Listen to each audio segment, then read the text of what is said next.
जी Nepal HD television अब तपाईं सँगसँगै।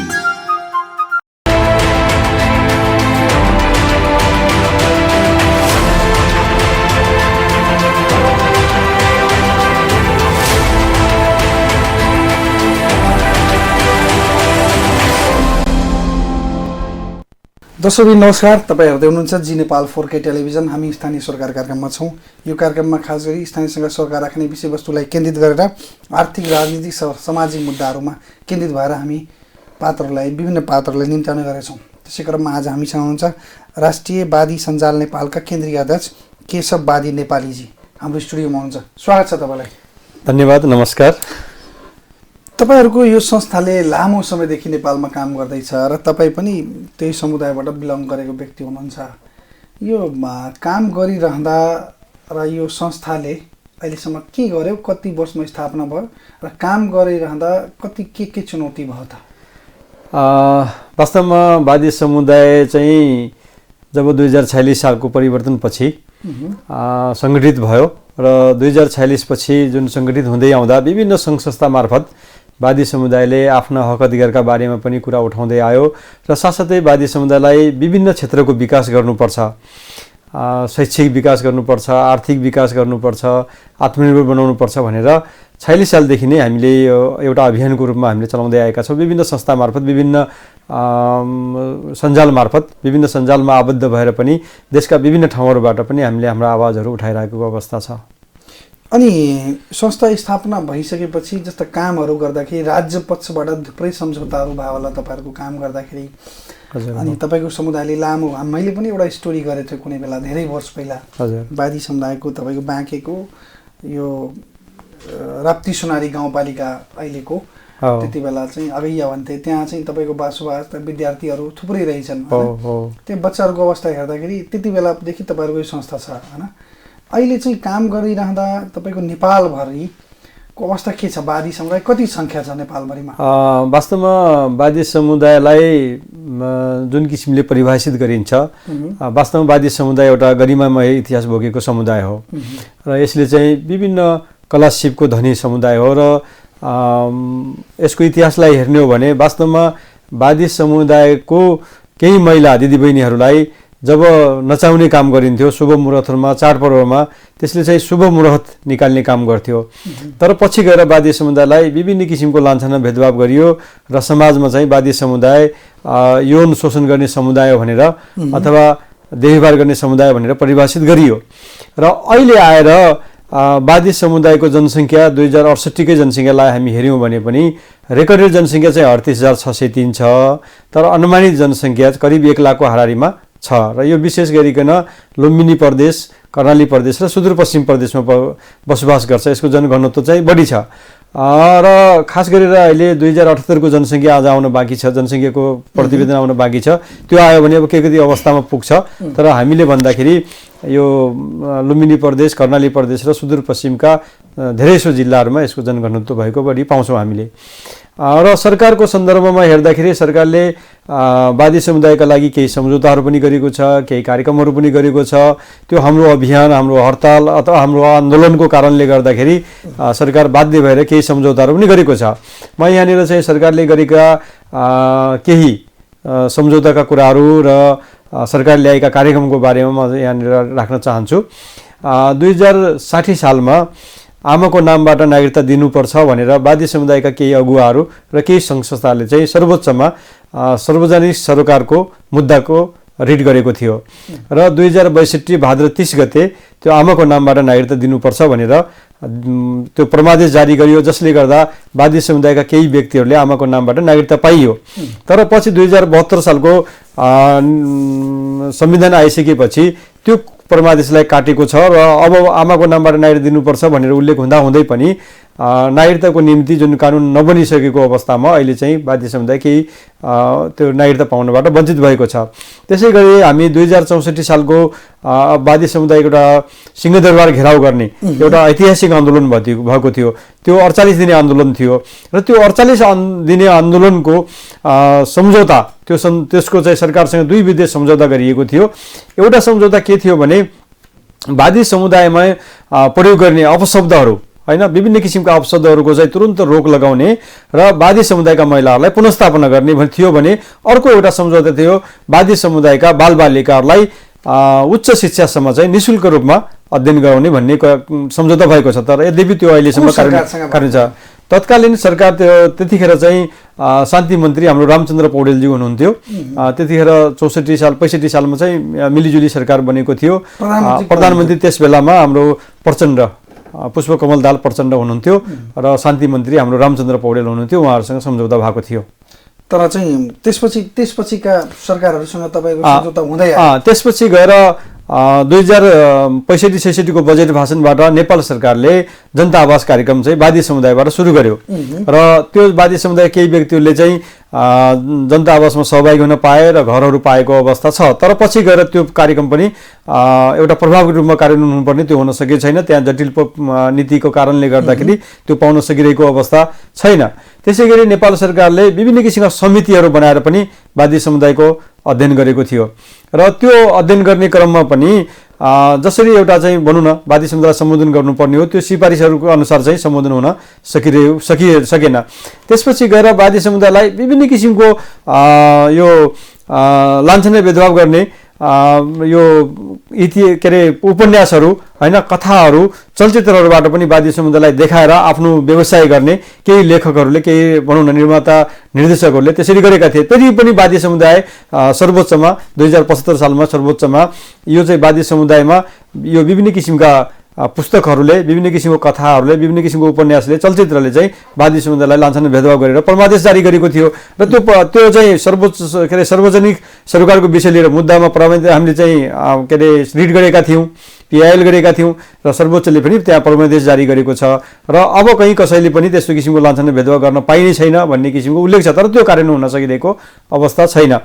त्यसै गरी नेपाल सरकारले 65 साल पौष 23 गते वादी समुदायलाई यौन शोषण मुक्त समाज भनेर त्यहाँनिर घोषणा गरेको छ र त्यो घोषणा गर्नेको साथसाथै वादी महिलालाई चाहिँ पुनर्स्थापना गर्ने भनेको छ। तर वादी समुदायलाई अहिलेसम्म पुनर्स्थापना भएको छैन र पुनर्स्थापना गर्ने भनेर उनीहरूले चाहिँ छैन। त्यो कार्यान्वयन अहिलेको अवस्था छैन। खालि एउटा घोषणासम्म मात्रै भयो। तर त्यो घोषणा गरिसकेपछि यसरी पछाडि परेको समुदाय होइन उसले चाहिँ राहत स्वरूप उसले चाहिँ पुनर्स्थापित हुनु पर्थ्यो। अहिलेसम्म त्यो हुन सकेको छैन। हामीले चाहिँ विभिन्न समयमा चाहिँ विभिन्न सरकारहरूलाई चाहिँ हामीले घचघचुने कामहरू चाहिँ गरिरहेका छौँ कि अहिलेसम्म वादी समुदायमा 43% भूमिको कमी छ भने संविधान त वादीले चाहिँ समुदायले चाहिँ भूमि पाउनुपर्छ। शिक्षामा वादी समुदायलाई माथि ल्याउनुपर्छ किनभने शिक्षाको विकास भयो भने मात्रै अरू किसिमको विकास हुनुपर्छ भने हामीले शिक्षामा जोड दिइरहेका छौँ। त्यसैगरी वादी समुदायलाई एउटा सशक्तिकरण गर्नुपर्छ। जब सशक्तिकरण हुन सक्यो भने उहाँहरूले आफ्नो सवालहरू आफै राख्न सक्नुहुन्छ। नेतृत्वको विकास गर्नुपर्छ। अहिले पनि विभिन्न किसिमको के अरे इन्क्लुजनको प्रक्रियाहरू संविधानमा उल्लेख गरेको छ होइन। त्यो इन्क्लुजन गर्दाखेरि अथवा त्यो समावेशी गर्ने बेलामा पनि विभिन्न पार्टी अथवा विभिन्न समयमा बनेका सरकारहरूले समानुपातिक किसिमले चाहिँ कार्यान्वयन गरेको पाइन्छ। समानुपातिक सहभागितालाई मात्रै ध्यान दिएको छ। तर संविधानको प्रस्तावनामा उल्लेख छ कि न्यायोचित समाज सहभागितामूलक समाजको परिकल्पना गरेको छ। त्यहाँनिर चाहिँ वादी समुदाय अल्पसंख्यक समुदाय हो। अल्पसंख्यक भएको कारणले गर्दाखेरि जनसङ्ख्याको आधारमा चाहिँ यसको चाहिँ सहभागिता हुन सक्दैन, समानुपातिक सहभागिता हुन सक्दैन।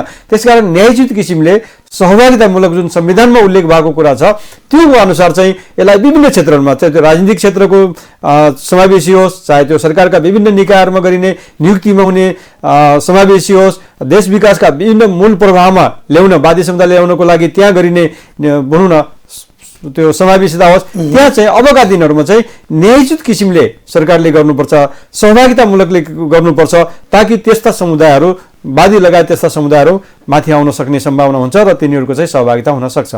राज्यले तपाईँहरूसँग सबै उधारो सम्झौता गर्यो। अहिलेसम्म हामी हेर्दाखेरि राज्यले गरेका सम्झौताहरू कार्यान्वयन नभएको कारणले गर्दाखेरि उधारो नै भन्नुपर्ने हुन्छ। अहिलेसम्म हामीले चाहिँ त्यसबाट जुन किसिमको लाभ पाउनुपर्ने त्यो समुदायले त्यो सम्झौताबाट पाउनुपर्ने त्यो लाभ पाउन सकिरहेको अवस्था छैन। केही कार्यक्रमहरू ल्याएको छ। त्यो कार्यक्रमहरू पनि एउटा लक्षित समुदायसँग केन्द्रित भएर समग्र दलित समुदायलाई एउटा सम्बोधन गरेर ल्याएको कार्यक्रम छ। त्यस्तो कार्यक्रमले वादी समुदायले एउटा लाभ पाउन सकिरहेको अवस्था छैन। तपाईँहरू पहिचानको लागि लड्दै हुनुहुन्छ, सरकारसँग माग गर्दै हुनुहुन्छ। हजुर, के पहिचान त्यस्तो के पहिचान तपाईले पहिचान कस्तो खाले पहिचान दिनु पर्छ? सर्वप्रथम त वादी समुदायको आफ्नो जातीय पहिचानको आवश्यकता पर्छ, किनभने वादी समुदाय चाहिँ शिल्पकलाको धनी हो, गौरवमय इतिहास हो। कि यो शिल्पकला को चाहिँ उत्पादन गर्ने, हैन, बिक्री वितरण गर्ने र त्यसको प्रयोग गर्ने एउटा समुदाय भनेर चाहिँ देश समाज अनि सामाजिक रूपमा चाहिँ यसको चाहिँ पहिचान हुन आवश्यक छ, एउटा जातीय पहिचान। अर्को चाहिँ हामीलाई कानुनी र वैधानिक पहिचानको आवश्यकता पनि छ। हामी यही देशमा बसिरहेका व्यक्ति छौँ, तर अहिले पनि हेर्नुहुन्छ भने उनीहरूले चाहिँ वृद्ध भत्ता खाने अवस्था पुगिसक्यो। त्यस्ता दाजुभाइ दिदीबहिनीहरू हाम्रो समुदायमा हुनुहुन्छ, नागरिकता पाउन सकिरहेको छैनन्, कानुनी एउटा पहिचान पाउन सकिरहेको अवस्था छैन। एउटा राज्यविहीन अवस्थामा चाहिँ उहाँले जिराख्नुपर्ने देखिन्छ भने अर्को कुरा चाहिँ बच्चा जन्मिएको छ, उसले जन्मदर्ता पाइरहेको छैन, उसले आफ्नो बाबुलाई चिनिरहेको हुन्छ, तर उसले चाहिँ त्यहाँनिर चाहिँ आफूले त्यो बाबुको अधिकार पाउन सकेको हुन्छ, त्यो जन्मदर्ता पाउन सकेको हुँदैन। त्यस्तै गरी विवाह दर्ताको अर्को एउटा समस्या छ वैधानिक पहिचानमा। उसले चाहिँ आफ्नो एउटा महिलाले श्रीमानलाई चिनिराखेको छ, हैन, श्रीमानसँग वर्षौँसम्म बसिरहेको छ, तर उसले चाहिँ विवाह दर्ता पाउन सकिरहेको अवस्था छैन। त्यसकारण यी कुराले गर्दाखेरि अन्य कुरामा पनि प्रभाव पारिरहेको छ। जस्तै नागरिकता नभएको कारणले गर्दा भूमिको आय आर्जन गर्न सकेन, भूमिलाई चाहिँ आफ्नो स्वामित्वमा ल्याउन सकेन, किन्न सकेन, अनि सरकारबाट पाउँदाखेरि पनि त्यो लिन सकेन। जन्मदर्ता नभएको कारणले गर्दा सरकारी स्कुलमा उसले पढ्न मौका पाएन, नागरिकता नभएकोले प्राविधिक शिक्षाहरू पढ्न पाएन, अनि त्यो नपढेको कारणले गर्दा, पढ्न नपाएको कारणले गर्दाखेरि बिस्तारै उहाँहरूको चाहिँ जुन सिप हो, कला हो, त्यो चाहिँ ओझेलो पढ्न थाल्यो। उहाँले सिकेको शिक्षा पनि ओझेलो पढ्यो अनि भारततिर जाने अनि विभिन्न देशहरूमा गएर आफ्नो जीविका गर्ने त्यो अवस्था चाहिँ देखियो। त्यसले गर्दाखेरि दुईटा कुराको म यहाँनिर जोड दिन्छु। एउटा जातीय पहिचान हुन जरुरी छ कि यो समुदाय शिल्पकलाको धनी समुदाय हो भनेर चाहिँ समाजले त्यसरी सम्बोधन गर्नुपर्छ, यो देशको सरकारले त्यसरी सोच दिनुपर्छ। र अर्को कुरा चाहिँ हामीले जुन कानुनी वैधानिक सरकारले चाहिँ पहिचान पाउनुपर्ने त्यो पहिचान पाउन सकेको छैन। सरकारले त कतिको कुरा सम्बोधन गर्दिने। यो देशमा त सबै जात जाति वेशभूषा भएका साझा फुलबारी, यो नेपाल चाहिँ एउटा लाली गुलास हो, हजुर, हैन। त्यही भनेपछि सबैको कुरा सम्बोधन भएरै त देश चलेको छ। त्यही भएर तपाईँलाई छुट्टै चाहियो, अर्कोलाई छुट्टै चाहियो, अर्कोलाई छुट्टै चाहियो, यो कहिलेसम्म चल्छ कि यस्ता कुराहरू? हजुरले कुरा उठाएको एकदमै ठिक हो, हैन। अब धेरै जातिहरू छ हाम्रो देशमा, तर हाम्रो समुदायको सवालको भोलि पर्सि अर्कोले माग्छ, अर्कोले माग्छ, हाम्रो समुदायको अलिक पृथक किसिमको सवाल छ। किनभने हामीलाई लान्छना भेदभाव नलगाएको भए समस्या थिएन, हैन। तर वादीलाई चाहिँ अहिले देशभरि बुझ्ने र वादीले चाहिँ अहिले चाहिँ वादीलाई चाहिँ हेर्ने दृष्टिकोण समाजमा के छ भने यो नकारात्मक किसिमले एउटा लान्छना भेदभाव लगाइयो। त हाम्रो एउटा इतिहास हुँदाहुँदै पनि, एउटा जुन गौरवमय इतिहास छ, शिल्पकलाको धनी समुदाय भनेर हुँदाहुँदै पनि, त्यो किसिमको इतिहास हुँदाहुँदै पनि अहिले चाहिँ समाजले हामीलाई के गर्यो, कलङ्कित गरायो, हैन, लान्छना भेदभाव लगायो। जसको पेसाको आधारमा केही व्यक्ति महिलाहरू त्यसमा संलग्न हुनुभयो होला, तर पनि उहाँहरूलाई चाहिँ हेर्ने दृष्टिकोण समग्र वादी समुदायलाई चाहिँ यो यौन व्यवसाय गर्ने समुदाय हो भनेर त्यसरी कलङ्कको रूपमा चाहिँ हामीलाई चाहिँ कलङ्कित गरियो, लान्छना भेदभाव गरियो, जसको कारणले गर्दा अहिलेसम्म हामी त्यसको पीडा भोगिरहेका छौँ। जसले गर्दा अहिलेसम्म जसरी हामी अगाडि बढ्नु पर्यो त्यो बढ्न सकेका छैनौँ। हामी यो इतिहास एउटा हुँदाहुँदै, एउटा पहिचान हुँदाहुँदै गलत किसिमले हाम्रो पहिचान लगाउनु भनेको त्यो चाहिँ हाम्रो लागि आपत्ति कुरा हो। त्यो चाहिँ समाजको लागि पनि एक किसिमले भनौँ न कलङ्क नै हो। त्यसकारण हाम्रो गलत भएको पहिचान, तपाईँको अधिकार भनेको यो सुनिश्चित हुनुपर्छ, यो सबैलाई सम्मान गर्नुपर्छ, हो, सबैको पेसा व्यवसाय सबै समुदायको सम्मान गर्नुपर्छ राज्यले। त्यो त हाम्रो पेसा पनि थिएन। एउटा कुरा के भने जस्तो हामी नेपालको ट्रेन्डमा छौँ, कानुन नीति निर्माणका कुराहरू राज्यले अब यो पहिलो दोस्रो अब प्रतिनिधि सभा र प्रदेश सभा चुनाव पनि भइसकेको अवस्था, हजुर, कानुन बनाएका कुराहरू जस्तो अरू देशहरूमा के छ त मोडलिटी? नेपालको कानुनमा तपाईँहरूको जस्तो तपाईँहरूकै समुदायको विषय अन्य देशमा पनि छन्, छिमेकी मुलुकमा पनि छन्, हजुर, विश्वभरिमै छन्, हैन। तपाईँको त्यो जुन तपाईँले राइट्सको कुरा गर्दै हुनुहुन्छ त्यो राइट्सको कुराहरू अन्य मुलुकहरूमा पनि छन्, हैन। त्यो अन्तर्राष्ट्रिय स्तरमा कस्ता खाली कानुनहरू छ? त्यो कानुन यहाँ सरकारले बनाउन किन अप्ठ्यारो भयो, किन बनाइदिएन, कुरा किन सुन्दिएन? तपाईँहरू छोटो सानो सङ्ख्यामा हो कि भएर कि सरकारले आन्दोलनै गरिदिनुपर्छ, तपाईँहरूले बल्ल सरकारले सुनिदिन्छ, त्यस्तो महसुस गराउन लागेको कि हैन? कि सरकारले के अप्ठ्यारो छ त त्यस्तो कानुनहरू बनाउन अथवा त्यस्तो कानुनहरू लागू गर्न के अप्ठ्यारो छ र? त्यस किसिमको कुनै किसिमको अप्ठ्यारो मैले त देख्दिनँ सरकारलाई। किनभने नेपाल सरकारले पनि अन्तर्राष्ट्रिय सन्धि सम्झौताहरूमा गएर त्यहाँ चाहिँ हामी यो पुरा गर्छौँ होइन, हाम्रो यो प्रतिबद्धता हो भनेर उहाँहरूले चाहिँ अन्तर्राष्ट्रिय सन्धि सम्झौताहरूमा होइन, मानव अधिकारसँग सम्बन्धित विभिन्न किसिमका सन्धि सम्झौताहरूमा त्यहाँनिर चाहिँ उहाँहरूले चाहिँ सिग्नेचर गरेर आउनु भएको हुन्छ, हामी यो पुरा गर्छौँ भनेर। त्यसै गरी बाल अधिकारसँग सम्बन्धित होइन थुप्रै किसिमका सन्धिहरू बनेका छन्, त्यहाँनिर चाहिँ हामी चाहिँ हाम्रो देशमा भएको यो क्षेत्रलाई हामी चाहिँ सम्बोधन गर्छौँ र त्यस्तो किसिमको पहिचान हामी दिन्छौँ भनेर उहाँले सम्झौता गर्नुहुन्छ। तर नेपालमा आइसकेपछि त्यो कार्यान्वयन गर्नलाई उहाँहरूलाई खै के कति कारणले चाहिँ लागि कस्तो खाले सम्झौता भएको छ तपाईँसँग के होला? तपाईँको अब यो संस्था राष्ट्रिय स्तरकै संस्था हो, अहिले चाहिँ अब हाम्रो अन्तर्राष्ट्रिय स्तरमा त त्यसरी व्यक्ति जाति भनेर त त्यसरी सम्झौता भएको कुरा कहीँ पनि पाएको छैन। अब सीमान्तगिरी समुदायको हिसाबले होइन, पिछडिएको समुदायको हिसाबले यसलाई माथि ल्याउनुपर्छ भनेर नेपाल सरकारले विभिन्न समयमा विभिन्न देशमा गएर सम्झौता गरेको छ। अब अहिले नै हामी हेऱ्यौँ भने यो दिगो विकास लक्ष्यको कुराहरू जुन सरकारले 2030सम्ममा पुरा गर्ने भनेको छ, त्यो दिगो विकास लक्ष्यमा हामी हेऱ्यौँ भने 17वटा त्यो लक्ष्यहरू जुन उद्देश्यहरू छ त्यसमध्येमा अधिकांश वादीसँग सम्बन्धित छ। वादी समुदायलाई चाहिँ माथि उठाउन सक्यो भने दिगो विकास लक्ष्य पुरा हुन्छ, त्यसलाई मात्रै कार्यान्वयन गरिदियो भने पनि वादी समुदायको विकास हुन सक्ने सम्भावना छ। संविधानमा थुप्रै किसिमका प्रावधान गरेको छ, 31वटा मौलिक अधिकारहरूको व्यवस्था गरेको छ होइन, शिक्षा, स्वास्थ्य, रोजगार, त्यसपछि गएर सुरक्षित आवास लगायत थुप्रै किसिमका व्यवस्था त्यहाँ गरेको छ। हो, तिनीहरूलाई मात्रै पनि कार्यान्वयन गरिदियो भने नेपाल सरकारले यो समुदायको विकास हुन सक्ने सम्भावना देखिन्छ।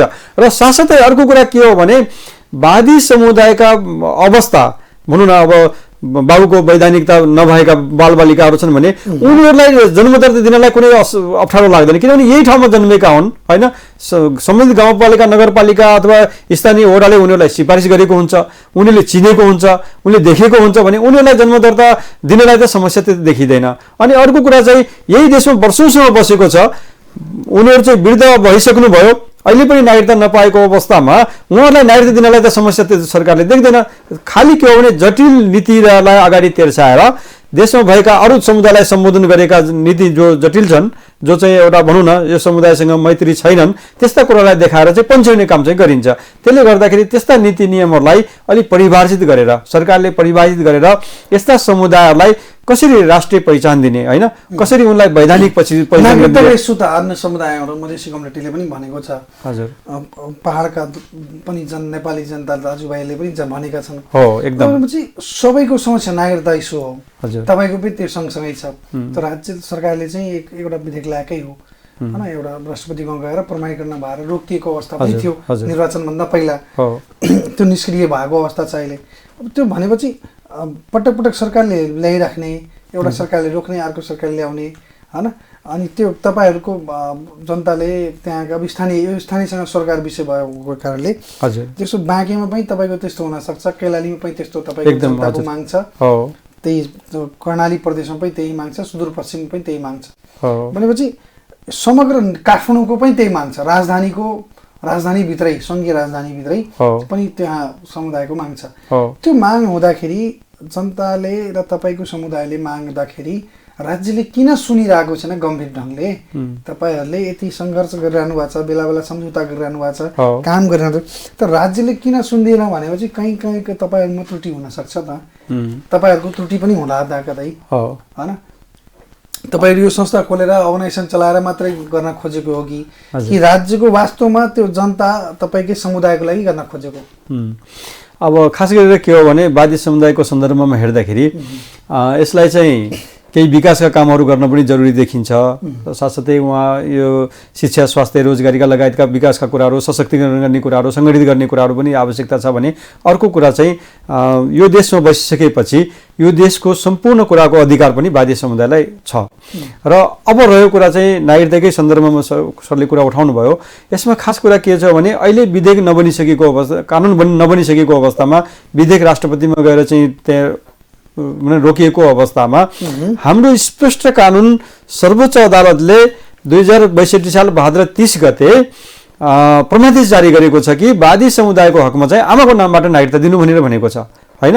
र त्यसरी परमादेश गरेको कुरालाई पनि लागू गरिदिएको भए अहिलेसम्म धेरैजनाले चाहिँ नागरिकता पाइसकेको अवस्था थियो। 72 सालसम्मभन्दा अगाडि त्यहाँनिर थुप्रैले आमाको नामबाट नागरिकता पाएका छन्। यद्यपि त्यहाँनिर चाहिँ अब लान्छन र भेदभावको कुराहरू त आउँछन् नै होइन, सकारात्मक विभेदका कुरा त आउँछन् नै, किन आमाको नामबाट मात्रै नागरिकता लिएको भन्ने त्यो कुरा त आउँछ नै। त्यही परमादेशलाई नै नजिर बनाएर अहिलेसम्म नागरिकता दिएको भए पाउँथ्यो। तर संविधान बनिसकेपछि त्यो कुरालाई रोकेपछि वादी समुदायमा त्यस्ता किसिमका जुन बालबालिकाहरू भए, जो उमेर पुगेका व्यक्तिहरू भए, तिनीहरूको चाहिँ नागरिकताबाट वञ्चित भए।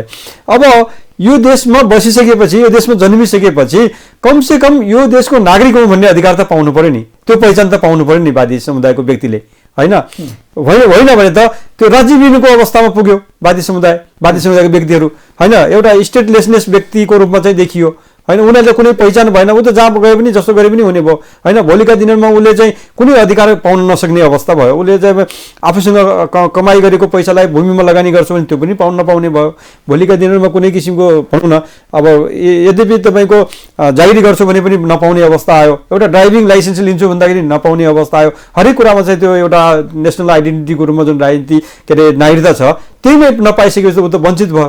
त्यो वञ्चित भइसकेपछि उसलाई थुप्रै किसिमका सामाजिक, आर्थिक अनि विभिन्न किसिमका समस्याहरूले चाहिँ झेल्यो। त्यसकारण हाम्रो माग के हो भने यो विधेयक नआउँदासम्मलाई, होइन विधेयक आएर कानुन नबन्दासम्मलाई 2062 भाद्र 30 गतिको सर्वोच्चको परमादेशलाई त लागू गर सरकार, त्यो नजिरबाट त हामीलाई नागरिकता दे भनेर हाम्रो अभियान हो। र रह्यो कुरा के भने सरकारले नसुन्ने भन्ने कुराहरूमा त अब समुदाय अल्पसङ्ख्यक छ, होइन राजनीतिक दललाई ठुलो सङ्ख्यामा भोट चाहिन्छ।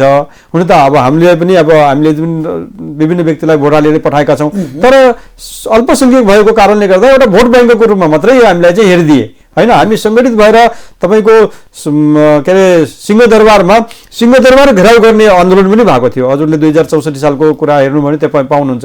त्यो चाहिँ राष्ट्रिय स्तरमा मात्रै नभएर विश्वभरिको मान्छेहरूलाई चाहिँ वादी समुदायमा यो किसिमको समस्या रहेछ भन्ने कुरा चाहिँ यो ग्लोबलाइजेसन भएको छ। तर एउटा कुरा के छ, राज्यले तत्काल के सम्बोधन गरिदियो भए तपाईँहरूको समस्या एकदम निवारण हुन्थ्यो, समस्या समाधान हुन्थ्यो। एकातिर एक खाले तत्काल व्यवस्थापन राज्यले गरिदियो भने या सरकारले गरिदियो भने, के त्यस्तो गरिदियो भने तत्काल सम्बोधन गरिदियो भने तपाईँहरूको समस्या समाधान हुन्छ अनि बाँकी कुरा भइरहन्छ।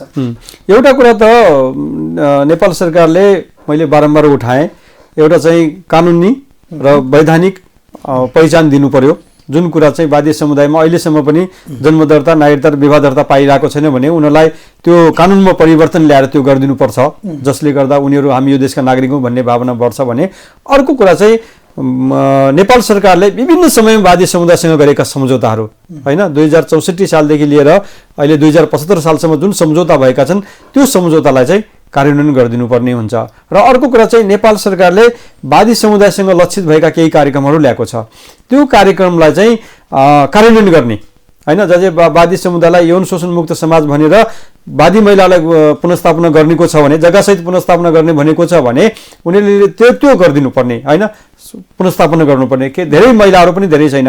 अर्को कुरा चाहिँ नागरिकता नभएको कारणले गर्दा अथवा श्रीमानको वैधानिकता नभएर मृत्यु भएको कारणले गर्दाखेरि यो चाहिँ एकल महिला सामाजिक सुरक्षा भत्ताबाट पनि वादी महिलाहरू वञ्चित छन्। हो त्यो एकल महिला सामाजिक सुरक्षा भत्ता मात्रै पाउन सक्यो भने पनि वादी समुदायका केही महिलाहरू लगभग देशभरि हाम्रो तथ्याङ्क अनुसार चाहिँ 1000 देखि 1200 सम्म मात्रै, होइन 1000 देखि 1200 सम्मको हाराहारीमा वादी महिलाहरू हुन्छ जो एकल महिला भत्ताबाट वञ्चित हुनुहुन्छ। त्यो कुरा पनि सरकारले कार्यक्रम ल्याउँदै पनि त्यो चाहिँ दिन सकिरहेको अवस्था छैन। अर्को कुरा चाहिँ वादी समुदायलाई भनौँ न एड्रेस गर्नको लागि चाहिँ एउटा लक्षित समुदाय भनेर अथवा दलित क्लस्टरमा मात्रै हेरेर वादी समुदायलाई कार्यक्रम दिन सक्यो भने त्यो कार्यक्रम वादी समुदायले पाउन सक्दैन, किनभने वादी समुदायको राजनीतिक पहुँच पनि छैन, प्रशासनिक पहुँच छैन, गएर आफ्नो आवाज उठाउन सक्ने त्यो पनि हैसियत अहिले बनाउन सकिरहेको अवस्था छैन भने वादी समुदायलाई स्पेसल प्रोग्राम, होइन दलितभित्र पनि एउटा शिक्षाको चाहिँ स्पेसल प्याकेजको रूपमा कार्यक्रम ल्याउनुपर्छ।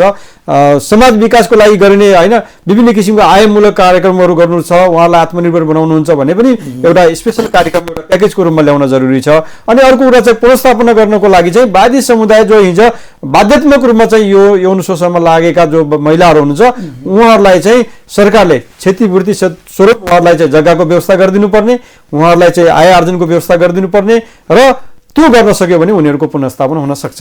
र साथसाथै अर्को कुरा के हो भने जुन सरकारबाट हाम्रो सम्मानित सर्वोच्च अदालतबाट 2टा परमादेश जारी भयो वादी समुदायको हकमा, एउटा चाहिँ नागरिकताको हकमा परमादेश जारी भएको छ भने अर्को चाहिँ प्रत्यक्ष रूपमा गरिने लान्छना भेदभावहरू, त्यस्ता लान्छना भेदभावहरूबाट त्यो चाहिँ कोही कसैले गरेको पाउँछ भने त्यसलाई कानुनी रूपमा कारबाहीमा गरिदिनुपर्छ होइन।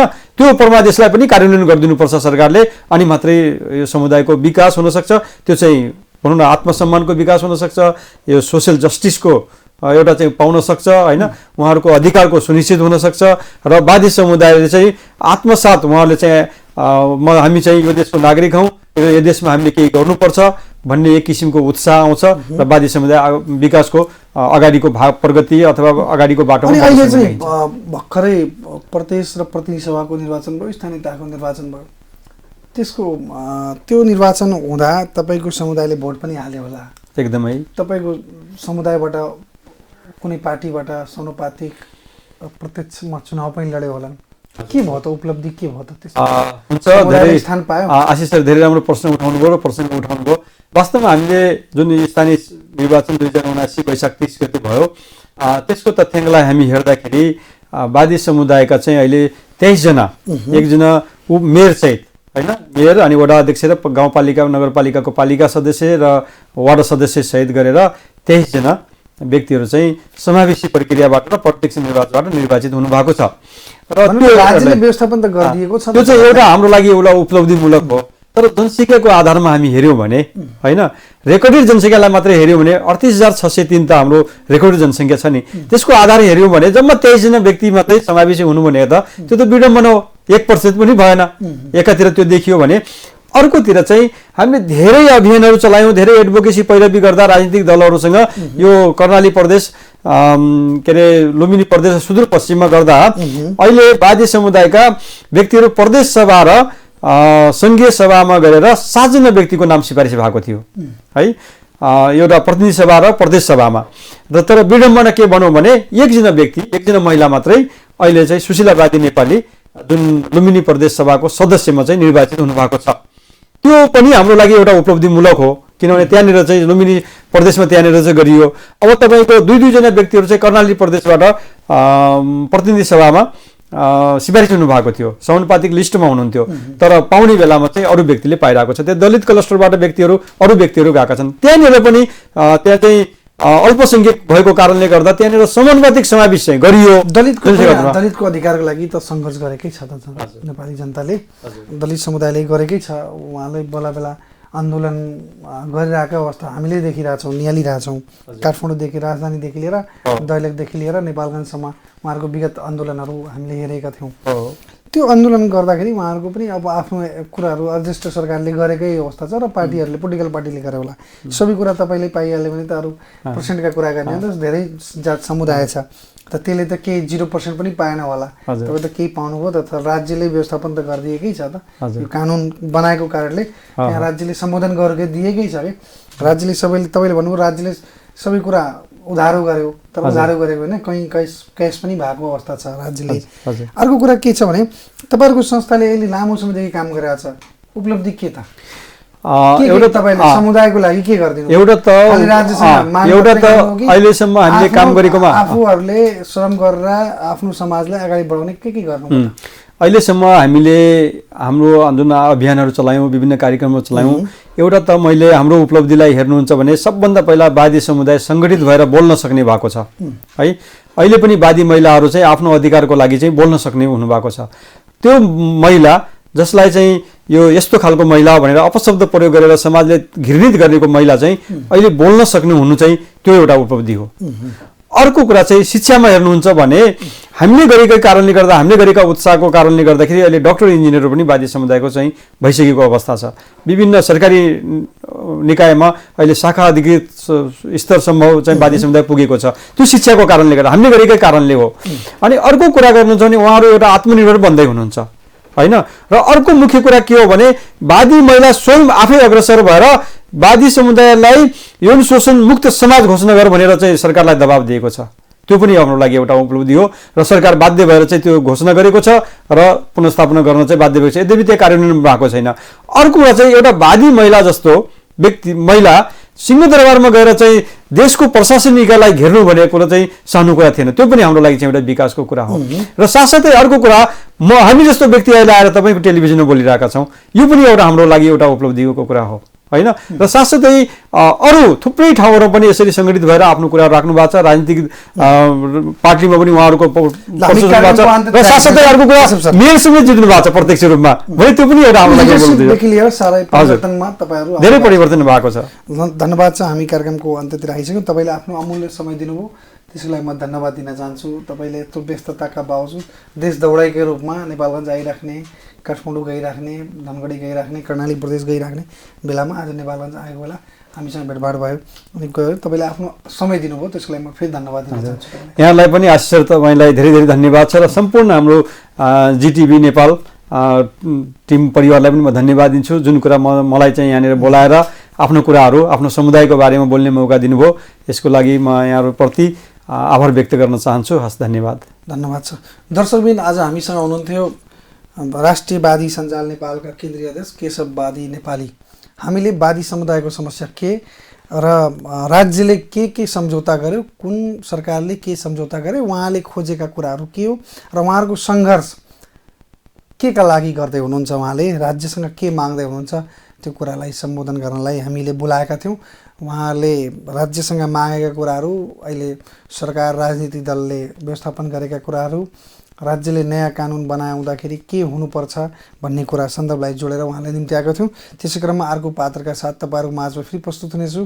तबसम्म हेर्दै गर्नुहोला जी नेपाल 4K टेलिभिजन। हस्, धन्यवाद, नमस्कार।